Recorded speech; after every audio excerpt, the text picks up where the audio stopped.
آخر میں ہے محمد سلیم آوان صاحب کہ مکرم بابو اس لائن کے آخر ویسے تو بھی کافی سوال مکرم بابو غلام حیدر صاحب آف گجرانوالا جو مسیح موعود علیہ السلام کے صحابی تھے، ان کے بیٹے ہیں انشاءاللہ. اور بابو غلام حیدر صاحب اپنے خاندان میں اور اپنے گاؤں احمد نگر ضلع گجرانوالا میں سب سے پہلے احمدی تھے. اچھا، کب یہ ہوئے تھے؟ وہ 1902 یا 3 کے دن 1902 میں. اور کس کے ذریعے؟ وہ اپنے جو گجرانوالے میں تھے اس وقت پوسٹ مارٹم سے گجرانوالے میں رہتے تھے نا، عائشہ کی اس وقت وہاں پہ تھی، تو وہاں گجرانوالے سے اپنے وزیر آباد ہے نا، وہ کیا نام ہے ان کا، شیخ نیاز احمد نہیں، دوسرے وہ کیا نام تھا صحابی سے، وہ بھی اچھا شیخ عبد المعصوم وزیر آباد، انہیں کے ذریعے سے شیخ صاحب سے کوئی صحابی ہے گجرانوالے میں جی، ان کے ذریعے پھر جی ہاں، ان کے ذریعے وہ پہلے ایم بھی ہو چکے تھے جی ہاں. والد صاحب کو بھی ایک خواب کی تعبیر میں وہ نظر آیا تھا مسیح موعود علیہ السلام کو، قادیان گئے اس کے بعد بیعت کی.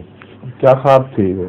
کیا تھا ان کا کہ انہوں نے خواب میں دیکھا ستارے کے بعد دیکھا تھا مسیح موعود کو خود، اور مطلب ان کا پتا کیا تھا کہ کیا وہ مطلب کہ ان کو دکھائی دیا تھا مسیح موعود چہرہ دکھایا گیا، پہلے نہیں دیکھا ہوا تھا جی؟ نہیں پہلے نہیں دیکھا ہوا، تو جا کے دیکھا وہی چہرہ تھا، اس لیے بات کی پھر. اچھا، آپ کا سوال کیا ہے؟ سوال حضور یہ ہے کہ حضرت مسیح موعود علیہ السلام کے لیے نام جب مسیح چنا گیا تو وہ کس کی کیا حکمت ہے اس میں؟ مسیح جی کئی حکمتیں ہیں، مسیح علیہ السلام نے اس پر تفصیل سے روشنی ڈالی ہے. ایک اہم حکمت یہ ہے کہ مسیح کی قوم نے اس دنیا میں حکومت کرنی تھی جو تمام دنیا پر جس نے غلبہ پا جانا تھا، اور اس وقت انہوں نے مسیح کو خدا کا بیٹا سمجھ لینا تھا، یا سمجھ چکے تھے اس سے پہلے. تو ایک خدا کے بیٹے کی ساری دنیا پر حکومت ہو جانا جو فرضی خدا کا بیٹا ہے بہت بڑا فتنہ ہے. اسی فتنے کو اللہ تعالیٰ دجالیت کا فتنہ کہتا ہے. تو دجالیت کے فتنے کے قلع کما کے لیے اگر مسیح کی بجائے کوئی اور آتا تو یوں معلوم ہوتا جیسے مسیح بھی اس سازش میں شریک تھا اور مسیحیت کا خاتمہ کیا جا رہا ہے. اس لیے رسول اللہ صلی اللہ علیہ وسلم نے کو خدا تعالیٰ نے یہ پیشگوئی عطا فرمائی کہ مسیح جو آئے گا وہ جھوٹے مسیح کا خاتمہ کرے گا.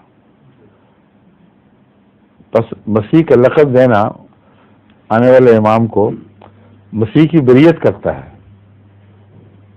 اور وہ مسیح جو نازل ہوگا امت محمدیہ میں دو طرح سے اپنی بریت کرے گا، اپنے پرانی حقیقت کی بریت کرے گا. اول یہ کہ وہ رسول اللہ صلی اللہ علیہ وسلم کی غلامی کا دم بھرے گا، تو خدا کے بیٹا ہونے کا تو تصور بھی کوئی نہیں باندھا جا سکتا اس کی طرف. جو یہ اقرار کرے کہ میں محمد رسول اللہ کا غلام ہوں، وہ محمد رسول اللہ سے بالا اور خدا کا بیٹا کیسے ہو گیا؟ تو یہ ایک عملی اظہار ہے کہ مسیح اس عقیدے سے کلیت بری ہیں، اور یہ ان کا اصل مقام ہے جس میں ان کی عزت ہے. دوسرا، اسی قوم کے خلاف وہ جہاد کریں گے جس قوم نے ان کو مصنوعی مسیح بنا رکھا ہے، فرضی مسیح بنا لیا ہے. حقیقی مسیح صلیب کو توڑنے والا تھا، نہ کہ صلیب کو پوجنے والا. تو حضرت مسیح موعود علیہ السلام نے اس بات کو ایک بہت ہی پیارے انداز میں یوں بیان فرمایا کہ میں اس لیے آیا ہوں کہ وہ صلیب اس صلیب کو توڑ دوں جس نے مسیح کے بدن کو توڑا تھا، اور اس مسیح کا انتقام یہ مسیح لے رہا ہے اس رنگ میں. بس صلیب کو توڑنے کی غرض سے آپ تشریف لائے، اور مسیح کا لقب پانا یہ بتاتا ہے کہ مسیح خود صلیب شکن تھا، نہ کہ صلیب کو پوجنے والا. سمجھ گئے؟ اور بھی بہت سی حکمت ہے. مثلا مسیح میں دم میں زندگی تھی، وہ اس کے سانس میں زندگی بخشنے کی طاقت بیان کی جاتی ہے. بس وہ قومیں جو نیم مردہ ہو چکی ہوں ان کو زندہ کرنے کے لیے جو بھی امام آئے اس کا لقب مسیح بہت ہی سستا ہے اس کے اوپر. تو مسلمانوں کو اس حالت میں جبکہ رسول اللہ صلی اللہ علیہ وسلم کے ارشادات اور پیشگوئیوں کے مطابق وہ قبر کے کنارے تک پہنچے ہوں، وہاں سے نکال کر عصر نو زندہ کر دینا، یہ مسیحیت کی شان ہے جو محمد رسول اللہ صلی اللہ علیہ وسلم کے غلام مسیح میں ظاہر ہوگی. اور اس طرح ان کے فیض سے، ان کے دم کے فیض سے رفتہ رفتہ مردے زندہ ہونے لگیں گے. ٹھیک ہے. ظہور مہدی آخر زمان ہے،